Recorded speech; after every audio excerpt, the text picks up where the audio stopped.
네,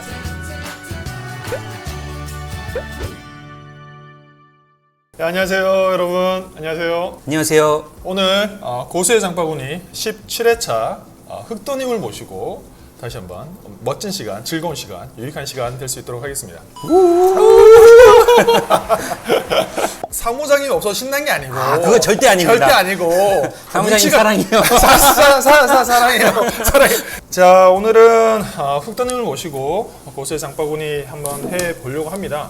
예, 저는 지금 행복재테크에서 이제 법인 투자반 강사로 지금 일단 활동을 하고 있고요. 이제 개인적으로는 다양한 사업을 하고 있는데 시행업 대표로 지금 있고요.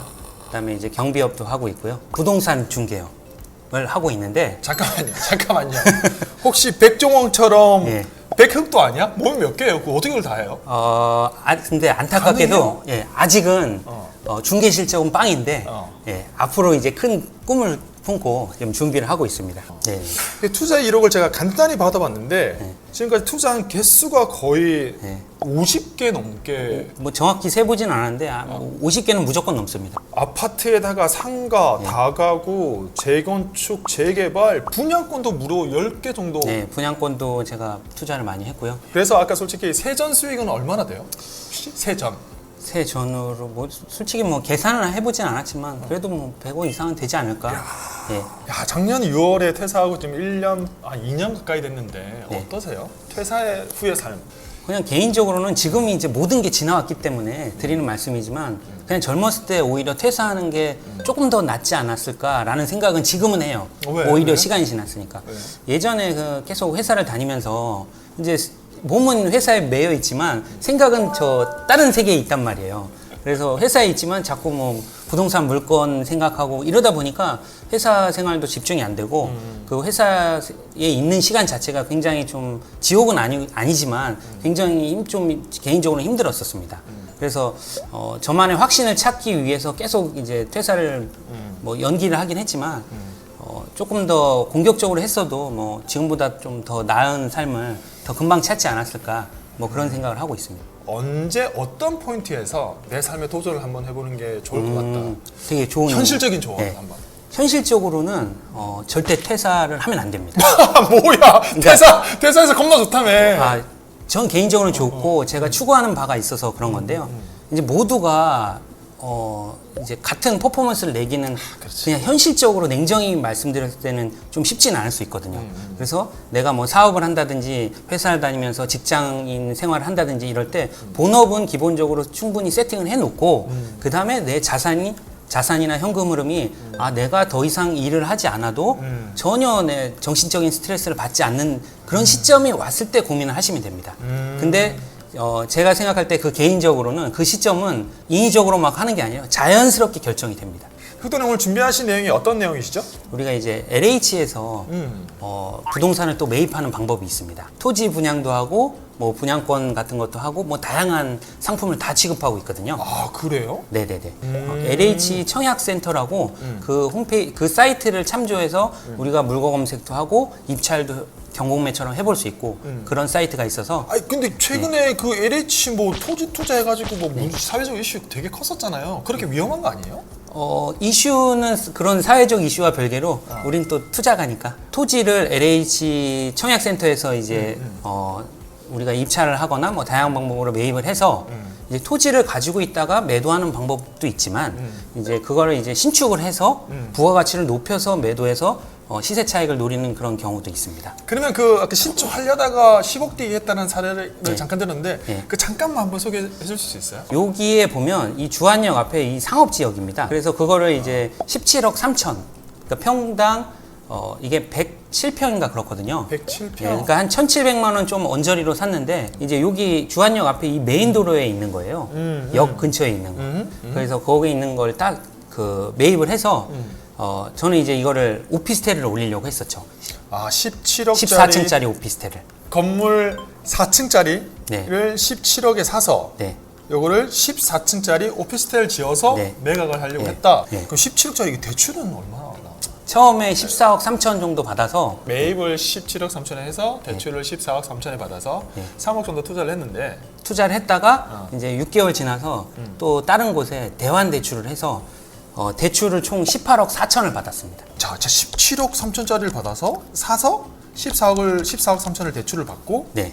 6개월? 6개월 정도 된 것 같아요. 18억의 대환 대출로 대출을 더 받았으면 네. 플러스 피 아니에요? 그러니까 뭐 각종 세금하고 이것저것 감안하면 거의 무피 정도 될 것 같습니다. 저 오케이. 그럼 무피로 이렇게 해서 네. 이거를 얼마에? 그거를 그래서 이제 28억에 매도를 했죠. 법인으로? 네네. 이야. 그러니까 핵심이 저는 이제 이거를 토지 금액을 보고 샀는데 요 대로변에 제가 그때 조사할 때만 해도 시세가 아무리 싼 게 2,300, 400 정도의 매물이 나왔었거든요. 2,300. 근데 굉장히 좀 특이한 매물이었습니다. 땅 모양 자체가 약간 좁았어요. 그래서 이게 신축하기에도 약간 애매한 부분이 있었고 그래서 거기에서의 포인트는 사람들이 살 수 있게끔 거기 만들어주는 거죠. 엘리베이터가 없었어요. 4층짜리가. 그래서 이게 그거를 대수선 허가를 맡아서 매각을 한 겁니다. 아, 원래는 오피스텔을 지어서 매각을 하려고 했는데 네. 근데 오피스텔보다는 그냥 파는 것도 돈이 될 것 같다라고 생각을 해서 네, 근데 그렇습니다. 그냥 그 자체는 안 팔릴 것 같으니까 네. 대수선 변경을 해서 허가를 낸 거예요. 허가를 내서 엘리베이터 있는 도면으로 해서 매각을 네. 했구나. 네. 이거는 여러분들 첫째 생각을 한 가지 다르게 하셔야 되는 건 우리가 매각하는 사람들의 타겟은 일반인들이에요. 일반인들은 생각보다 건축이라든지 그 이미지화 시키는 거 미래 바뀔 모습에 대해서 상상을 잘 하지 못합니다. 네네. 정말 이 허름한 건물이 있어도 부시고 신축을 하면 3D해서 조감도가 어떻게 나온다고 했을 때는 받아들이는 입장에서 굉장히 달라요. 네. 그렇기 때문에 이렇게 허가를 내서 매각하는 것도 굉장히 유용한 투자 포인트 중에 네, 맞습니다. 하나입니다. 네. 여러분들 이번 강의에서는 집중해서 들어주셔야 될 게 첫 번째, LH에서 어떻게 점포 겸용, 그러니까 상가랑 주택이랑 같이 지을 수 있는 토지를 어떻게 검색할 것이냐, 이 포인트 한 가지와 그리고 신축 시 투자 포인트 세 가지, 대출받는 법, 세금, 그리고 물건, 그 임대 세팅하는 법에 있어서 말씀을 드릴 거예요. 네네. 말씀을 드릴 거니 이 부분들 집중해서 들어주시면 좋을 것 같습니다. 자, 하시죠. 네. 그 많은 분들께서 이제 택지지구 이런 용어를 그냥 굉장히 어설프게 대부분 많이 알고 계시거든요. 그래서 정확한 개념 자체는 뭐냐면 우리가 일반적으로 도심 지역 있잖아요. 거기가 이제 공공이든 민간이든 택지지구로 지정을 해서 새로운 도시를 만드는 거라고 보시면 돼요. 그래서 일반적으로 택지지구로 가면 도로라든지 필지가 굉장히 깔끔해요. 그렇지, 예, 그렇지, 그렇지. 굉장히 깔끔하고 또 하나의 특징이 뭐냐면 그 토지마다 지을 수 있는 용도가 딱 정해져 있습니다. 일반 구도심에 있는 토지는 공법 분석을 잘 해야 투자를 할 수 있는 포인트가 사실 있거든요. 그렇지. 네네네. 근데 뭐 그런 거 말고 이제 택지지구 같은 경우는 이미 다 명확하게 지정이 되어 있기 때문에 그걸 고민할 필요가 없는 거죠. 그래서 초보자들이 토지 투자하기에 조금 더 유용하지 않나 예, 그런 생각을 하고 있습니다. 그 다음으로 잠깐 넘어가면요. 우리가 이제 그 점포 겸용 택지를 매입하는 방법이 뭐 다양하게 있는데 이 크게 성격이 한 세 가지 정도 있다고 보시면 돼요. 이주자 택지는 뭐야? 예, 택지 지구가 조성되기 이전에 이제 집을 갖고 있던 사람들이에요. 집을 갖고 거기 살던 사람이 이제 택지 지구로 지정이 됐으니까 이사를 딴 데로 가야 되잖아요. 그래서 이사를 가서 새로운 땅을 환지 방식으로 받는 겁니다. 토지로 새로운 택지 지구 땅으로 다시 받는 거예요. 원래 주민이 그 거기 지역이 필지 정리가 되니까 네네. 하지만 나는 여기 계속 살고 싶어 네. 라고 했을 때 이 땅을 내어주고 다시 그 자리, 예를 들자면 그 자리 그대로 토지를 다시 받는다. 네네. 아, 그게 이주작 택지? 예. 한 번 이주를 해야 되니까. 예, 협의 양도인 택지는 뭘 말하냐면 집이 아니라 그냥 토지를 갖고 있는 사람 있잖아요. 토지를 갖고 있다가 나중에 마찬가지로 협의 양도인 택지로 토지로 다시 받는 거예요. 좀 집을 가진 사람과 토지만 가진 사람의 차이점이 뭐예요? 똑같은 거 집은 아니야? 살고 있는 사람이고 토지는 살고 있지는 않는 사람이죠. 아, 그러니까 그걸 차이를 둔 겁니다. 결국에는 개념은 똑같은 거구나. 그렇죠. 결국에는 자, 이주자 택지나 협의 양도 택지나 어찌됐든 그 해당 지역에 집이든 토지든 가지고 있던 사람이 다시 한번 토지를 받는 거를 일컫는 걸 네. 말합니다. 예, 오케이. 그리고 마지막으로는 이주자 택지, 협의 양도인 택지가 모두 끝나고 나머지 남는 필지가 있을 수 있거든요. LH에서 분양을 하는 겁니다. 그런 여기 LH 사이트가 있어요. 그러면 청약센터라고 있거든요. 이게 여기 이렇게 들어가시면 이렇게 청약센터가 있습니다. 근데 여기에서 토지 분양 정보를 이렇게 누르시면요. 이렇게 굉장히 많습니다. 전국에 와. LH에서 분양하는 그 공고가 다 여기 떠 있다고 보시면 됩니다. 관심 있는 그런 토지를 예를 들어서 뭐 이렇게 클릭해서 보면 이 상세 내역을 다 보실 수가 있어요. 그래서 이걸 보고 뭐 청약을 할 수도 있고 그냥 안 할 수도 있고 때로는 수의 계약을 할 수도 있고 수의 계약은 그냥 가서 이거 사겠습니다 하고 그냥 계약서 주세요 이거랑 똑같은 겁니다. 뭐 수자원공사라든지 각 지자체 도시공사가 있어요. 거의 시스템이 유사하다고 보면 됩니다. 사업주가 어디냐에 따라서 다른 거예요. 그거는 이게 하면 이게 이렇게 나오거든요. 여기 보시면 이렇게 청약할 수 있는 게 막 이렇게 나와요. 추천 분양 입찰 뭐 해서 뭐 여기 보시면 나와 있죠. 구미 하이테크 밸리 뭐 시와 MTB 뭐 이런 식으로 나오거든요. 이게 근데 이거 혹시 저런 거는 금액대가 너무 큰 거 아니에요? 큰 물건도 있고 작은 물건도 있고 그렇습니다. 복합적으로 있어요. 다. 그래서 이 세 가지 종류가 있는데 이제 LH 청약센터에서 이제 입찰하는 방법도 있지만 이제 이택이나 협택은 우리가 원주민이 아니기 때문에 우리가 그 대상이 될 수는 없어요. 그러면 뭐냐? 원주민한테 일반 매매로 사야 됩니다. 이주자 택지는 이 그 택지지구를 조성할 때 조성 원가의 80% 수준에서 책정을 해서 줘요. 택지를 조성하는 원가보다 80% 그러니까 20% 싸게 주는 거예요. 이게 시세가 그냥 지금 현재 5억이라고 보면 이주자 택지는 4억에 이 사람들이 가져가는 거고 협의 양도인 택지는 5억에 가져가는 거예요.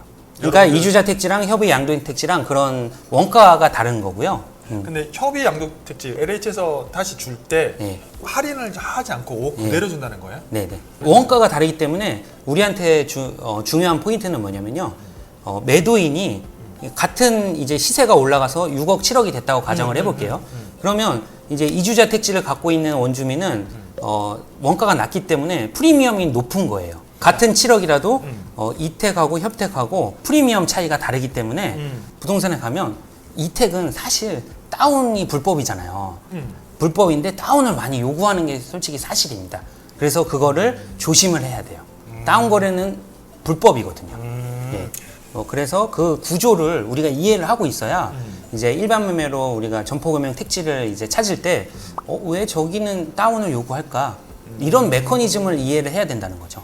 어쨌든 우리가 이 점포 경영 택지 지을 수 있는 LH에서 분양하는 지역에 있는 일반 부동산을 가서 일반 매물로 살려고 할 때 어찌됐든 취득하는 사람들의 원가가 달라질 수 있다. 네. 그러니까 쉽게 얘기하면 우리가 아파트 매물 내놓을 때 경매로 낙찰받은 사람이 내놓는 매물이 있고 그렇죠. 그냥 일반 매물로 사서 내놓는 사람이 있는데 정확합니다. 경매로 낙찰받은 사람은 어쨌든 싸니까 뭔가 다른 걸 요구할 수 있거든요. 그렇듯이 토지 역시도 매입 원가가 싼 사람이 있기 때문에 조금 다를 수 있다로 정리할 수 있겠습니다. 오케이.